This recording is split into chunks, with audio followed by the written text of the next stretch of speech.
Olá, hoje eu estou aqui para falar um pouquinho sobre o educador musical John Painter. Ele foi um educador britânico e a gente vai conhecer um pouquinho sobre a trajetória dele na música. Bom, esse educador apresenta grande afinidade com a música contemporânea. Ele privilegiava a criação, a escutativa, a ênfase no som e suas características, evitando a reprodução vocal e instrumental do que denominam música do passado. O que eu achei muito interessante é que ele acreditava que a música era possível para todos. Ele associava a música ao teatro e às artes visuais. Acreditava também que para ensinar música não havia um método, pois considerava os métodos a antítese da mente criativa.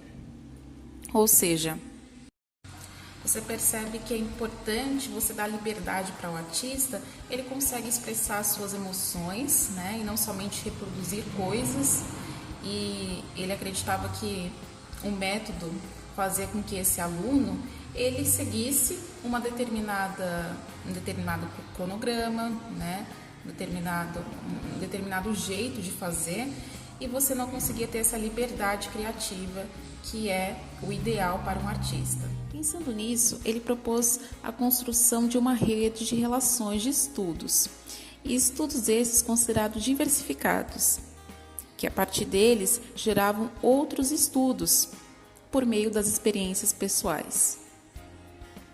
Então, para ele, existiam 4 procedimentos que centralizam a prática musical, sendo eles os sons da música, as ideias musicais, o pensar e fazer música e os modelos de tempo, cada um deles ligando um ao outro, podendo ser começado de qualquer duração, podendo durar uma aula ou mais, passando sempre pela resposta e compreensão, que é o ponto central do entendimento musical.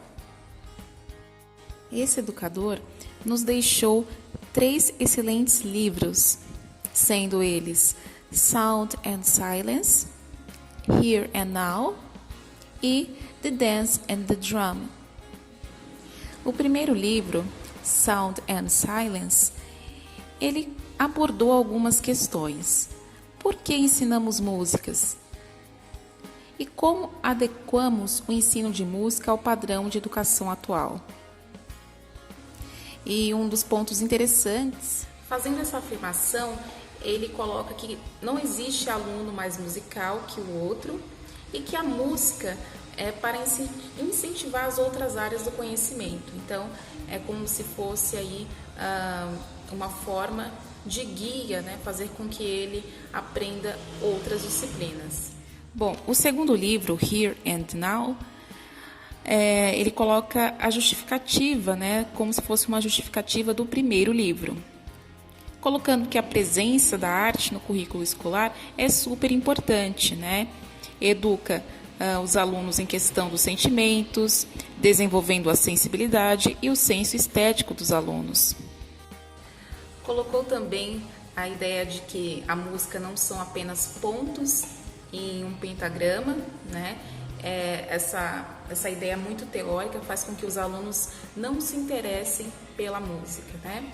Então ele coloca que a música é muito mais do que isso, né? Na verdade são diversos sons. Não descarta a representação das músicas. Então ele mostra alguns exemplos no livro de sugestões alternativas de notação, né? Ele coloca lá como os verdadeiros desenhos de como os sons devem comportar-se. O último livro, The Dance and the Drum, ele revela o objetivo do livro, que é desenvolver habilidades criativas, né, imaginativas também, nos alunos, utilizando da música, do teatro, da dança, do drama. Toda essa integração, né, desses elementos que podemos chamar de arte. As temáticas apresentadas no livro para cada projeto estão baseadas em mitos e lendas e podem utilizar, além de música, dança e drama, materiais adicionais, tais como máscaras, fantasias, né, e qualquer outro elemento que possa ajudar. Lembrando que nenhum desses é um método, né? É só uma ideia, né? Uma sugestão que você pode utilizar em sala de aula. Então, isso é interessante desse educador, né? Não utilizar algum método específico.